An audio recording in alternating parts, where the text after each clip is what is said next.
what do I say after this? Darling, I try to move. Hi, everyone, and welcome to Third Spacing, where we scale honest conversations to create human-centered systems in healthcare. My name is Hassan Ng. I'm an MD PhD student at Duke NUS Medical School. I identify as Filipino-Chinese, and here with me today is Ma'am Yasmin Ortiga, who is an assistant professor at the Singapore Management University School of Social Sciences. Ma'am Yasmin, thank you so much for joining us today for the interview. Happy to be here. For our audience, could you perhaps give a short introduction about yourself? Okay, so I'm Yasmin Ortiga. I'm a sociologist, and I've been studying what I call the intersection between work, higher education, and healthcare professions. A lot of this is focused on migrant populations as well. And I'm Filipino, you're Filipina, and a lot of the people who work in the healthcare professions are also Filipinos. Could you Right. tell us more a little bit about this? Yeah, definitely. As you know, Hassan, the Philippines is one of the leading exporters of migrant labor, and a significant group there are healthcare professionals, mostly nurses. So in my work, I've been really interested in this outflow of nurses from the Philippines, but not only why they move, but how they move and where they end up going, including places like Singapore. I see. Is there a historical context behind why this is the case? Yeah, so your question is like why so many nurses are leaving the Philippines? Well, the stereotypical answer, and something you'll hear a lot from the Philippine government, is that we're so good at it. We're just naturally great carers, tender loving care, we're friendly and vivacious people. And I would say there's some truth to that. Yeah, I would Look at agree to all us. of that. Yeah. But on the other hand, I guess the more scholarly answer would be that number one, there's a colonial history. The first nursing schools in the country were set up by American colonists. And for a while, there was this constant movement between the Philippines and the US. When we became independent, that movement continued, but then instead of being imperial subjects, we were migrants. We became migrant workers who were moving to the US to work in US hospitals. Later on, the Philippines realized that sending people abroad is a great development strategy. It's a great way to attract remittances back into the country. So what the government did is that they institutionalized and reinforced a way to make sure that people are able to move overseas and they can move to a wider variety of countries. So today, Philippines sends nurses to more than 50 countries worldwide. And I would say that part of it is due to our fantastic personality and caring outlook on life, but I think most of it is due to infrastructure that was created both by the state and a lot of commercial agencies that benefit from people moving abroad. But when I think about us sending Filipino nurses abroad, I have to think about what happens then at home, right? So how does this sort of gearing our education system to sending nurses abroad impact the healthcare infrastructure at home? in the Right. Philippines? Yeah, I mean, well, the most common story we will hear is the story of brain drain, right? And it's not unique to the Philippines. A lot of African nations also experience the loss, supposedly, of skills that end up going to wealthier nations that need that skill as well. But I think what's happening in the Philippines is that, as you said, there's been this encouragement to create or produce more of this nursing skill with the expectation that some of them will leave and go overseas. But then I think a problem that came out from that is that hospitals in the Philippines think, oh, people will leave anyway, so there's less of a reason to make work conditions better, to pay nurses more, to pay doctors more, and to just make the healthcare system a better place to work. So I think this is all an outcome of that outmigration. Yes, there's a skills drain, but I do think that because healthcare is always associated with migration, there's also less incentive to improve the conditions at home. People just assume that, okay, they'll leave anyway, but their remittances will help the nation. I think only until the pandemic have we realized that sending or exporting nurses is not the only way we should be trying to develop the country as a whole. For sure. Could you talk us through like what exactly happened in the pandemic that led to that realization? During the pandemic, so basically there was a lockdown, and of course the hospitals were immediately overwhelmed. And I think the Filipino public was starting to question, right? Why are we still exporting nurses during a health crisis? And so the government enacted what they call a deployment ban, in which they prohibited 13 healthcare professions from leaving the country for overseas work. So nurses who were bound for Singapore, Saudi Arabia, the UK were suddenly told that you should not leave. And of course, you can imagine the nurses were very unhappy with that sort of ban. Like, I paid for my nursing education. You treated me terribly in local hospitals, and now you're telling me that I can't leave and I have to go back and serve this nation. So I think that is one example of how, if you keep treating professions poorly, or if you treat them as a commodity that's only meant for export, when you need them, they will not stay and help, or very few people will be willing to do so. So actually, what I found were that nurses who were prevented from leaving, a significant number of them never went back to the hospital, meaning that they had resigned, they were ready to go, they were banned from leaving, so they decided to just work in a call center out of protest, right? So I'm not going back. And so one thing I've always told policymakers back home is that, even if you prevent nurses from leaving, if they are unable to leave the country, they will leave the profession instead. So this is something that I think we're still coming to terms with now after the pandemic. Right, I remember that because you did publish an article on this. Right. And maybe we can kind of break it down into an individual perspective versus a sort of systemic perspective. Right. On an individual sort of perspective, what are the push factors or pull factors that kind of draw Filipino nurses to go overseas? Because you mentioned work, healthcare, and migration. Right. Migration in not the sense of just I'm there to work, but maybe to establish a life overseas as well. Right. Yeah, there are many, many reasons why people go abroad. One thing, though, in the Philippines is that it's not the typical story that I took nursing or medicine, then I go into the labor market, and then I realize, oh, there's no opportunities, so I will leave. For nursing in particular, people enter the profession because they want to leave, right? So even before they graduate, they already know that this is a profession that will allow me to leave the country. That's why I'm doing it. Yeah, so the reasons, of course, they do want a stable job. They want a job that will allow them to provide for their parents, who had paid for their education. But they also want recognition. I think many of the nurses I talked to who were back home and decided to leave just wanted to get past some of the politics of working in local hospitals, or wanted to develop themselves so they can move up,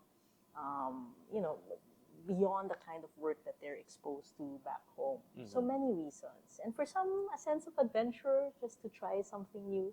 All of these are different factors that go into people's individual perspectives. And so when they do arrive in a different country, what are the kind of challenges they face? Maybe taking from Singapore specifically. Right, yeah. So definitely, for Singapore in particular, what I find really interesting, I often ask them, how do you adjust to the technology? Because I assume that Singapore hospitals are super high-tech and it's so different from the Philippines. They actually say, technology is so easy to adjust to. The hardest part are the patients. Yeah. Oh, wow.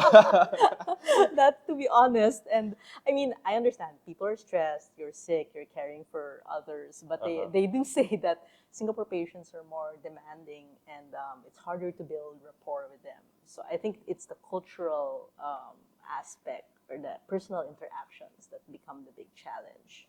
I did not expect that, because I did live overseas for a while. I lived in Hong Kong extensively, and we have a huge Filipino sort of migrant worker population over there. I would expect cultural barriers to be even higher in places like those, where even language is also a barrier. That's true. That's another factor. I think one thing they have shared is that a lot of Singapore patients actually are aging or elderly patients. So sometimes it is hard for them to communicate. I think it would be hard even for Singaporean nurses, to build rapport and communicate, because not everyone speaks dialect. There's different languages here within the hospital setting as well. So yeah, that was interesting. One interesting anecdote is that in the Philippines, because all the hospitals are so understaffed, they're used to telling a relative that, okay, here's the patient's medication for the whole day, this for the morning, the afternoon, and then they just leave it to, we call it the bantay, right? Someone who's just there to sit with the patient the whole day. So they're used to leaving some work with the relative. Right. Here, there are no relatives. They're the ones who have to make sure that the patient takes the medication. Yes, yes. I found that really funny. So these are the small adjustments they have at work. And of course, I think the challenges of being a migrant worker means you're also tied to your employer. So, there's this precarity of more pressure to make sure that you keep your job, because if you don't get to keep your job, then you have to leave the country. So those are the regular challenges that most foreign healthcare workers face. I see. Yeah.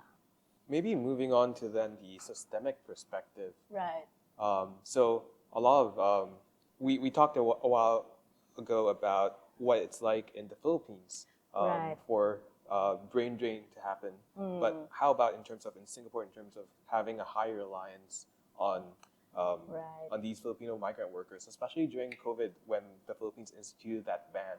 Yeah, definitely for a place like Singapore, it's a destination that is in constant competition with other aging destinations with high needs for healthcare labor.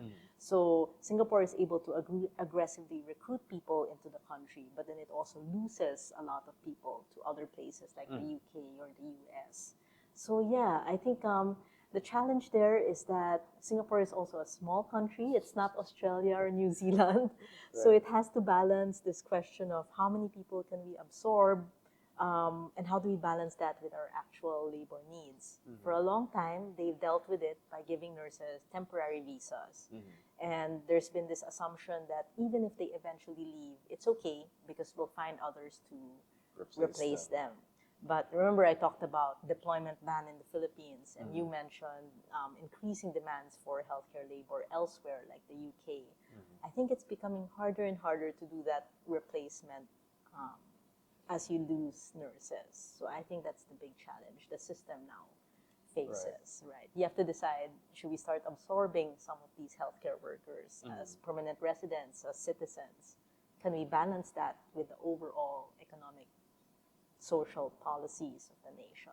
I think there's definitely a discussion that needs to be made, not just in terms of attracting the talent to come here, but also retaining them here. Exactly. But I wanted to also explore how Filipino nurses in general are perceived by the Singaporean public or by the healthcare system. Like, what image comes to mind, or what kind of associations do people make when you say Filipino nurses? Yeah, I know. So there's this great book by Mega Amrit, and she was studying Filipino nurses' identity and how they think about themselves as part of a Filipino diaspora here in Singapore.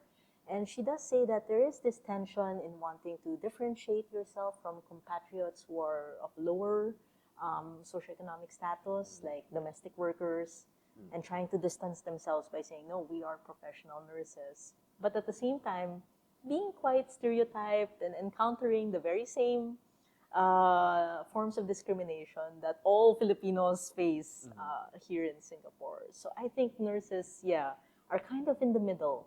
They're not the privileged bankers or IT professionals. They're not domestic workers either. So they're kind of in the middle. And I thought Amrit's work was really great at showing how they try to navigate that place. I see. Do you mind elaborating a little bit on what kind of sort of stereotypes or discrimination they face? Some nurses had talked about, they don't want to be treated like a domestic worker in the hospital, right? We're professionals, right? I'm not here to wash your glass or, or turn on the aircon. Being called in to do menial tasks. Right. They are healthcare professionals with specialized skill. Some of them talk about, taking a taxi and being asked, is it their day off, right? And but at the same time, to differentiate yourself means to put down fellow Filipinos who are doing honest work, dignified work. So I think that's a constant tension. I think not only for nurses, but most Filipino professionals who stay here in Singapore. For sure. You Yeah. brought up how Filipinos working in healthcare, they experience a very different kind of sort of way of interacting with the Singapore system in general as compared to domestic workers. Yes, yes. So systemically, yeah, for domestic workers, I mean, they're both care workers, right? And you know, care is devalued as not really a skill. It's not Yes. like data science or things like that, things that we easily associate with skill. So they're devalued across the board. But one thing we talked about, right, was that um, domestic workers are considered employees of a household or a family. They live with their employer, and they're not included in many of the labor laws that we have in the country. Whereas nurses are official employees of the hospital, so they can qualify for bonuses, for time off, mandated time off, for vacation leave, sick leave. So that's what makes them different as well. So I would say that nurses are definitely still in a privileged position compared to domestic workers, even if they're both, you know, care workers in many ways. So, Ma'am Yasmin, you talked about your research Right. into migration, healthcare, all these trends. What do you pursue? Okay, that's a great question. So, if you don't mind, I'll tell a very short story Oh, for of sure. how I ended up there. So, I was taking pre-med, actually. It was a Bachelor of Science in Psychology. And I remember at that time, half of my cohort was driven towards medical school. That was 2003. Oh my God, I'm aging myself. And that was the time that it was peak recruitment in the US for nurses. So they had experienced a shortage, and there's this aggressive recruitment for nurses, and there was all this talk about how the US Embassy would just give away green cards. That, of course, was not true, but in other words, there was huge opportunity for nurses. And I remember a lot of my classmates really thought about pursuing nursing instead. And I remember that the top-notcher for the medical board exam a few years later actually decided to become a nurse in the US. So that's what piqued my interest in this idea of why people move, how they choose to do so, and how do higher education institutions kind of play a role in that process. So that's how I became interested in that work. I see. Yeah. A while ago, we talked about individual sort of expectations about going to nursing and then moving overseas and pursuing adventure in that sense. Right. What are like societal or familial expectations then of people who choose to go into nursing and move overseas? Yeah, so there is a lot of pressure. So eventually, as I started to ask more questions about, you know, why would you pursue nursing in the first place, right? It's a very expensive major. It's tough. They have so many sciences. It's demanding. You have 24 hours of clinical rotations to fulfill. And so I often ask this question of nursing students, what made you pursue this? And a lot of it comes from pressures from family, not really knowing what they want to do after high school, and people telling them that this is a path towards a stable job. And I think one thing that we experienced back home in the Philippines is that there would be a huge enrollment of nurses, but the number of people who actually take the board exams is actually much lower. So you lose a lot of people in between because they drop out or they give up on the profession. Is there a So, reason yeah. for that? They're just not meant to be nurses. So a big conflict that nurse educators faced during the big boom when everyone was trying to scramble to take nursing degrees was that, you know, to make this decision as to whether a student was really meant, can you be trained into being a nurse, or do you have to have certain capabilities, Right. competencies, and skills in order to be one? So I talked to some students who they don't like blood. They don't like they don't like talking to people. Oh, no. And then, yeah, or they just they don't like doing night shifts. And you really have to tell them that, do you have any idea of what the profession is like? Can you just fake it till you make it till the end? And sadly, this is something I've written about in my own work, right? That a lot of young people kind of get just pushed through the system, and then eventually those who really can't do it just drop out. So I consider it also, aside from brain drain, one thing I've argued is that the Philippines is experiencing a serious problem of brain waste, right? Young people making the wrong educational decisions early on and then finding themselves trapped and unable to move into something else. And this is based on like their expectations of what the degree is supposed to help them do, rather than their fit into the profession. Yes, yeah. That said, I mean, sorry, but just something to add is that those who do end up becoming nurses, I mean, I've met some foreign scholars. There was this British scholar who said that, you know, so in the end, these Filipino nurses were just forced by their parents. And I said, if you made it through the nursing board exam in the Philippines and then the board exam in the US or the UK or wherever, you are meant to be a nurse, right? So those are the people who, even if their mom or aunt or uncle had kind of coerced them to pursue the profession, they grew to love it and grew to be very passionate about it. And very skilled as well. Exactly, exactly. So it's a disservice to say that parents just made their kids take nursing. Yeah. That might have been a bit of the starting reason, but right. maybe it takes a lot to finish that path. Yeah. For sure. I asked that question because I personally have one or two cousins who also went into nursing as a degree. I can't remember off the top of my head if they did eventually do the boards. Right. But that's actually an interesting topic to go into, which is the board exams for certification. Right. So you mentioned that nurses have to get certified back home in the Philippines, and then wherever they then move to practice, they also have to get certified in that country. What's up about that? Right. Well, it's all part of the power of the profession, right? So in sociology, we talk about how, aside from people's labor, or, or work or skills capabilities, a lot of occupations are organized around organizations or professional associations that set the rules as to who gets to practice, who gets rewarded, right? And who really has the skills to perform this profession in a particular place. So here we have the Singapore Nursing Board. In places like the US, they have their own nursing council. And as a migrant, you have to fulfill all of that moving forward. So that comes into the cost of moving as well. Yeah. Maybe kind of superficially thinking about it, is there sort of a relative standard to like saying, do the Philippines try to set their board exams to be much more difficult than overseas so that all of our graduates then are easily accepted into? Right.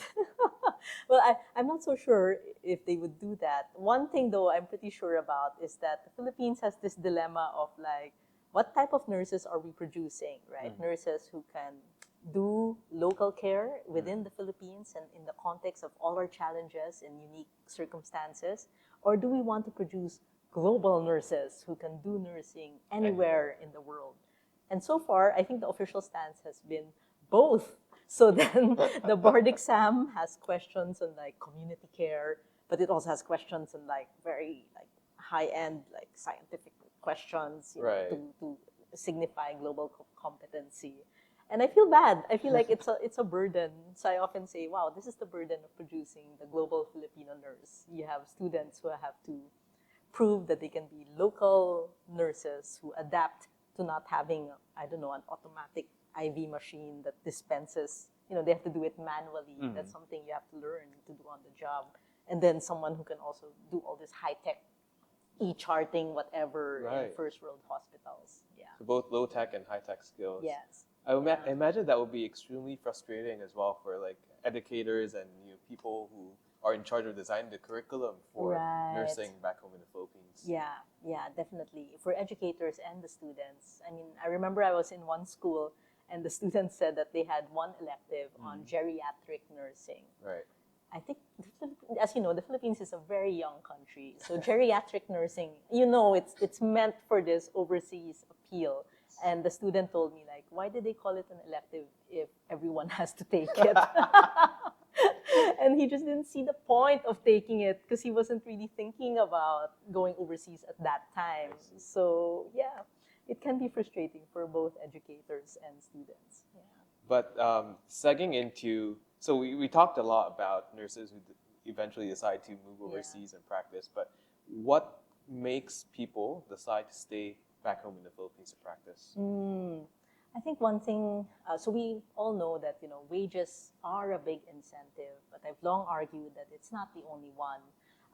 In my own research, the nurses I've talked to with my research team, stability is a big factor. So we've talked to nurses who got community nurse positions in some of the smallest provinces in the country. But it's a stable job, it pays all her bills, and it allows her to be close to family. And I make this argument that eventually, I think people realize that migration is actually the risk, and staying is the more stable option. Because, yeah, I mean, we all think about the American citizen nurse, right, who is living at large in the US, although that's not always true. But actually, most of our nurses, the biggest importer of Filipino nurses is Saudi Arabia. Oh. Yeah, Saudi Arabia, Kuwait, UAE. Those are all 2-year temporary contracts. For Singapore as well, right? So for Filipino nurses, especially if you're already in your 40s or you're reaching your 40s, I think eventually people start to realize that stability is what they desire. So I think that eventually is what will keep people at home. The problem is, I think as we talked about before in other conversations, the Philippines doesn't offer many stable options for nurses. There is a need for nurses, but there is a lack of full-time, stable government positions for staff nurses in our local hospitals. So that's what I would fight for, rather than just big wages. For sure, I think the Philippines, we have a long way to go in terms of developing our infrastructure, our manpower policies, to sort of make practicing locally an even more attractive option for nurses. Because I just find it really ironic that as a country of top healthcare export, we were struggling a lot during the pandemic. So yeah, it's just really weird to me. But on that note, so are there nurses currently practicing in Singapore, Filipino nurses practicing in Singapore, who then decide to go overseas or leave the system? Yeah, definitely a lot. I think that, as I mentioned, Singapore experiences this huge outflow of nurses, of healthcare workers, and I think nurses are the biggest group, biggest attrition among healthcare workers. And I think something that leads to that is, the reason for that is that there's this huge competition for healthcare labor, and it's just intensified after the pandemic. So you're saying the competition isn't just between the wages in Singapore and the Philippines? Right, exactly. I think some people might make the assumption that if we pay them so much more than they would get in the Philippines anyway, so why would they leave Singapore? But actually, I think what most people don't realize is that nursing is such a global profession. Nurses know that they can always move elsewhere that will either offer more money or more stability. And I would argue, although I don't have the data on this, I would argue that the stability is the bigger incentive for nurses rather than just the money. I see. I think Singapore, something that Singapore prides itself on is really political stability and then socioeconomic stability and all that. But I can foresee that this could be a problem because everywhere in the world there really is a manpower crunch. Right. But what is Singapore currently doing to help retain its Filipino nurses, and what do you think Singapore can do better in terms of doing that as well? Yeah, so there's been a lot of changes just recently, very recently, and I guess that's what makes Singapore an exciting place to keep track of in terms of their healthcare policies. So they're now providing housing to deal with this problem of rising rents. I've heard that, I've read several news articles that they're offering permanent residency to healthcare workers who are high performers or doing well. And I've heard there are some cases where nurses might be allowed to bring their family members over.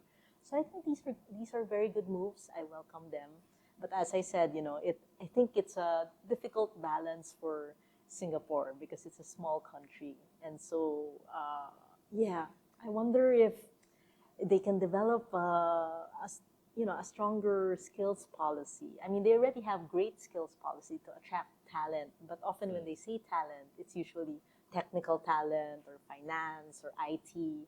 I wonder if they can develop, less of a temporary or stopgap policy, but something more, I don't know, more solid, that talks about nursing skill as a type of talent that it would like to recruit more sustainably in the long term.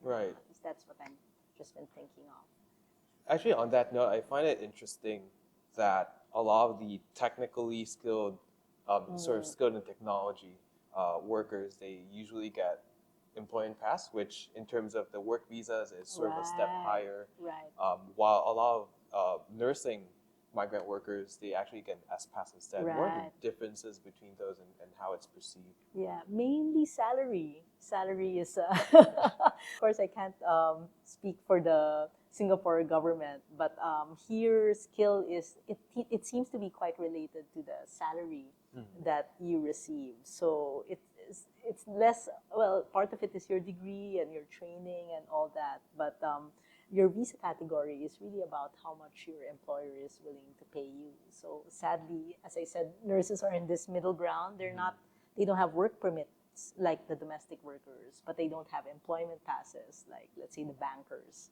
So as a semi-skilled category, that's what it sends the message, right? That nursing is not exactly a high-level skill that we're willing to pay more for. And because it won't qualify for that level, then they can't bring their family, and it's harder to move towards permanent residency. So I guess that's what I'm wondering, that I'm wondering in the future, will we be able to recognize nursing as a high-level skill to be recruited at the same level as those others in the employment pass category? I guess that's something not way above our pay grade to way answer. Above our pay grade.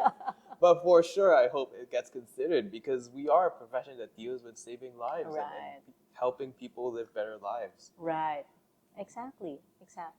I wanted to also explore the flip side of this, because a lot of the care-oriented professions that Filipinos go into are dominated mainly by females, right? And so I could imagine sort of back home that this then leaves their families, would mainly fathers leaving the household and all that. What sort of impact does that have at home? Yeah, no, I'm glad you brought that up, Hoson. It's so funny. So there is a discourse back home, also promoted by our government and promoted by, it filters through many sources. And it's this panic, this moral panic, that Filipino families without mothers are at risk of falling apart. The men, because men have no control over their impulses, will just take on women or drink their savings away, and meanwhile the kids will all be deviant and get into trouble because the mother is not there to kind of pull everything together. Oh no. I know, it's a dire story that has been told, yes, again and again. And actually there's work by fellow migration scholars that show that actually it's not true. There are many cases that when, I think the research shows that when men play their part, when the fathers are willing to step into this role of being responsible for the kids, there's actually very little difference between two-parent households and, or maybe I should say non-migrant households and households with a migrant mom who is away. So if the dad steps up and does his part, and there are many dads that do, I was saying, I actually start feeling sorry for Filipino men, given this story just paints them as irresponsible individuals. I sure hope not. Actually, the surveys show that many men will play their part. And when they do, there's very little difference in the outcomes of the children in terms of education, health, and all that. So yeah, I like to push against that terrible story that we've told, because it puts a lot of undue blame on the moms for leaving and the dads for not being, I don't know, responsible. For sure, that's very reassuring to me, I think. Yeah. So your research is based on mobility, migration, and healthcare professions as well. Could you tell us then sort of what was the impetus for you to move to Singapore to do your research work? Right. So on the topic of migration, yeah. Well, I think for just like a lot of other migrants, it was opportunity. I came with my husband and my, at that time, 8-month-old kid, because we wanted to be in Singaporean universities where there was a big community of scholars doing work on Asia. And there was an interest in the work that I do, which is focused on the Philippines. I mean, since we are on the topic of migration, I did wonder, how about you, Hosan? You're from the Philippines as well. What brought you here? Yeah, so I grew up in Manila, and I was there for quite a while. And then, as I mentioned, I'm Filipino Chinese, and I'm Chinese on my dad's side. So uh, he definitely wanted me to improve on my Chinese, and so I moved over to Hong Kong to finish the rest of my primary education. After which, I then moved back to the Philippines to start high school. And then, and this is where I feel like I'm actually one-third Singaporean in that sense. I came here to Singapore on a scholarship, starting from secondary school, Sec 3, all the way to junior college, JC2. Oh, wow. So after those 4 years, I kind of worked here as well as a relief teacher in the junior college I graduated from Catholic Junior College. Oh, wow. For about 5 or 6 months when I was still waiting for my results from A levels, and because there's that time gap between the release of the results and the start of my undergrad. And then for undergrad, what I did was I went back to Hong Kong to sort of, I guess, rediscover my roots as a Chinese. And I did my undergrad there for 4 years, for 5 years actually.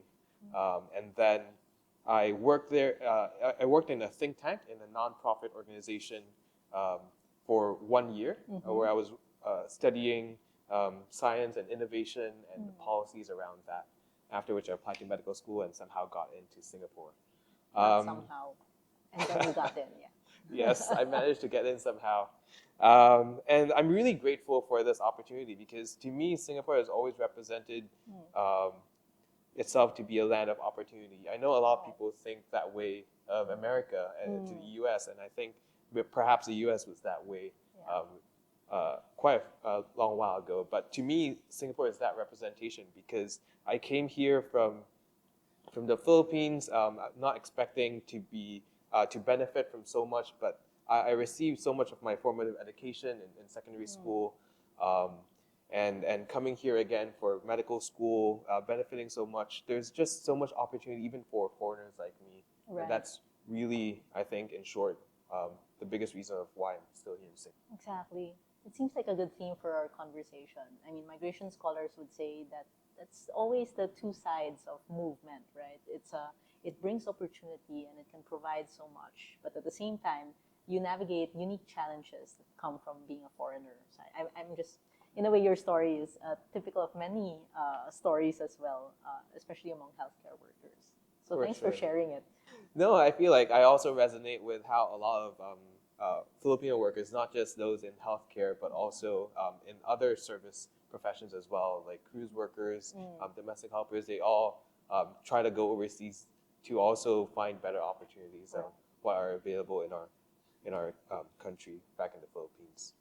But on the topic of Filipino workers in healthcare professions, there seems to be so much that we know and we don't know at the same time.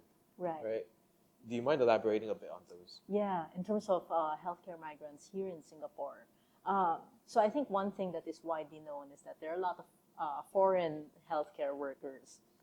What we know is that for Filipinos in particular, it's the largest group for nurses. We don't have the exact number for medical doctors, but we do know that there are a number of foreigners who obtain their medical training overseas and are recruited into Singapore to fill specializations where there are labor shortages, like emergency medicine or family medicine. So there are foreigners there as well. And of course, we know next to nothing about the other allied health professionals like respiratory therapists or pharmacists. So I think there are, just like many other sectors in Singapore, there are migrants that are part of the system and play a huge role in keeping things running. I see a lot of parallels between Filipino migrant workers going overseas for better opportunities and to Singaporeans actually going overseas to pursue medical education or for better job prospects, for example. What are your thoughts on that, on these parallels? Right. Yeah, I think in the end, thinking back to how we started this whole podcast, I mean, in the end, it's about individuals trying to better their situation and seeing mobility as that way forward. And I think, I mean, from your own story, Hoson, you can see how it doesn't stop in one place. Individuals have the right to figure out what works best for them. And it's not always about money. It's about opportunity or learning or just being away from certain factors or people in certain places. And I think that's something that sometimes the system doesn't always recognize because, of course, the system has its own concerns. You have employers, governments who are concerned about immigration, foreigners, or skill shortages or skills needs. Mm-hmm. And I think all of that kind of starts interacting or conflicting with each other when you're in a high-pressure environment like a healthcare system. In the end, migration brings challenges and opportunity. And for the healthcare workers, I think that's how they see it. That Singapore may have its challenges, but I'm sure it brought them many opportunities as well, like it did for us. But then I think Singapore as a system has to think about how it can convince healthcare workers to eventually stay on, despite both the challenges and opportunities that the country gives them. So third spacing is really focused on creating human-centered systems in healthcare.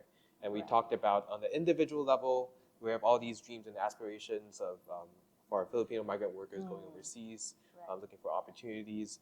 And on the systems level, we have all these things that we need to meet in a growing healthcare system, in an aging population. We have all these sort of, in a sense, numbers and markers and milestones to hit. Right. So how do we balance those individual concerns with systemic concerns like numbers, manpower, beds, patient to nurse ratio, and all that? Right. Yeah. I mean, aside from being individual concerns, they're human concerns, right? And I completely agree with you, Hoson, that I feel like sometimes we tend to lean more towards stuff that we can measure that are not always very human factors, right? It's easy to look at beds, like number of beds, nurse to patient ratios, salaries, like the balance sheet of the hospital, whether we can afford to pay certain wages or not. And those are all important issues. But I think something that sociologists or social scientists have tried to emphasize is that there are other parts of the picture as well that we may not see that could be affecting patient care. So for me personally, yes, this question of like Filipino nurses are not just chasing money, right? So maybe the solution is not to just keep giving them bonuses so that they'll stay. We have to consider other factors. What do they want as people beyond being just workers? Right. Sometimes I think about the Singaporean, nurse manager who has to train people every 2 years because she keeps losing people, right? I wonder, what does it take? And that none of that shows up in the balance sheet later on. I mean, the hospital might say, in the end, patient deaths, what else? Profit for the hospital, everything works out fine. But then you don't see the experiences of that nurse who had to train new batches of trainees every time she loses someone, and the burnout and the psychological cost on her or him. So I think these are the questions that I find myself constantly still thinking about, and I hope that it's something that we can do more research on in the future. I definitely hope so as well. Yeah. Thank you again so much, Yasmin, for joining us today. You. Thank you for all those discussions about Filipino migrant workers and in terms of our dreams and aspirations. And we're lucky to have you with us today. Thank you so much. And as someone just looking in from the outside, I really appreciate this podcast and talking to people who are doing the care work within the hospital. Thank you. Thank you.